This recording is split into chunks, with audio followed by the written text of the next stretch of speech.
আল্লাহ আল্লাহ আল্লাহ আল্লাহ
আল্লাহ আমার মহব্বতের আল্লাহ,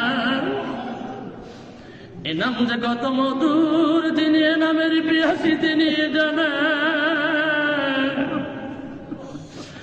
আচ্ছু করে আল্লাহ জিকিরের নোরে আমার কালটা নুরানি হয়ে যায়।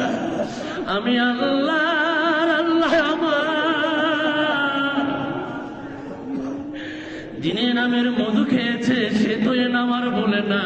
আচ্ছু করেন সে হাকিকত, সে কাইফিয়ত, সে মহব্বতের নোরে আমার কালটা নুরানি হয়ে যায়। পীর হাসান বসরি জিজ্ঞাসা করল, রাবিয়া বিবাহ বসা সুন্নত, মন কি চাই না বিবাহ বসতে? কান্দে দিয়ে বলো, আমার হুজুর আমার একটা মাত্র মন, আমার একটা মাত্র দিল, আমার একটা মাত্র দেহ, আমি আমার আল্লাহর মহব্বতে ভরপুর করে ফেলেছি। দ্বিতীয় কাউকে মহব্বত করার মতো আমার কালবে আমার দিলে জায়গা নাই। আর্য করেন সে হাকিকত, সেই কাইফিয়ত, সে মহব্বতের নূরে আমার কালটা নুরানি হয়ে যায়। এ নামের পিয়াসী ছিল ফেরাউনের স্ত্রী আসিয়া। ফেরাউন নিজেকে আল্লাহ বলে দাবি করলো, তার স্ত্রী আসিয়া তাকে আল্লাহ বলে মানে না। জ্বলন্ত করায় একটা করে সন্তান ছাড়ার বলে আসিয়া এখনো সময় আছে, আল্লাহ বলে মেনে না। আসিয়া বলে জান যেতে পারে, আমি তোমাকে আল্লাহ বলে মানি না। এভাবে 6টা সন্তান যখন জ্বলন্ত করায় ছেড়ে দিল, অবশেষে দুধের শিশু, কুলের শিশু টান দিল, ফেরাউন নিজে হাতে টান দিল। বলতেছে আসিয়া সময় আছে, এখন আমাকে আল্লাহ বলে মেনে না, আমি তোমাকে স্বর্ণের প্রাসাদ করে দিব, তোমার অসংখ্য বাদী থাকবে, তুমি আরাম এসে থাকবে। আসিয়া বলে আমি মানি না। অবশেষে যখন দুধের শিশুটা জ্বলন্ত করায় ছেড়ে দিল, আল্লাহ জবান খুলে দিল, ডাক দিয়া বলল মা মা মা, তুমি জ্বলন্ত করায় তুমিও জাপ দাও মা। আমাদের আল্লাহ আমাদের জন্য এ জ্বলন্ত করায় বেহেশতের বাগান বানায়া দিছে।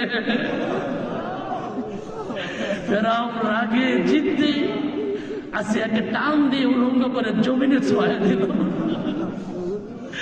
আসিয়া ডাক দিয়া বলে আল্লাহ, ফেরাউন আমাকে দুনিয়ার স্বর্ণের প্রাসাদের লোক দেখা, তুমি কি পারো না তোমার বেহেশতে আমার জন্য একটা ঘর করতে, যেখানে আমি তোমার হয়ে তোমার কাছে থাকবো।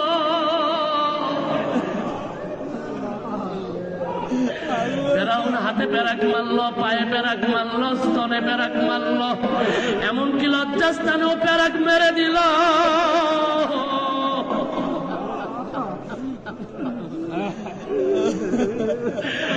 আসিয়া তারপরও আল্লাহকে ছাড়ল না। সঙ্গে সঙ্গে হুকুম হয়ে গেল, ইয়া আইয়াতুহান নাফসুল মুতমাইন্না ইরজি ইলা রাব্বিকা রাদিয়াতাম মারদিয়া ফাদখুলি ফি ইবাদি ওয়াদখুলি জান্নাতি। বেহেশতের স্বর্ণের উপর সিঁড়িগুলো দেখতে দেখতে আসিয়া দুনিয়া ছেড়ে চলে গেল। ওরে গুনাহগার, আরজি করো সে হাকিকত, সে কাইফিয়ত, সে মহব্বতের নূরে আমার কালটা নুরানি হয়ে যা। আমি আল্লাহ আমার এই মাকামে আমার হুজুর কেবলা যেমন তেমন কি আমার হয়ে যায়। আরজ করেন আল্লাহর মহব্বতের নূরে আমার কালটা নুরানি হয়ে যা, আল্লাহর তাজাল্লিয়াতের নূরে আমার কালটা নুরানি হয়ে যা। এই তো আল্লাহর জিকির।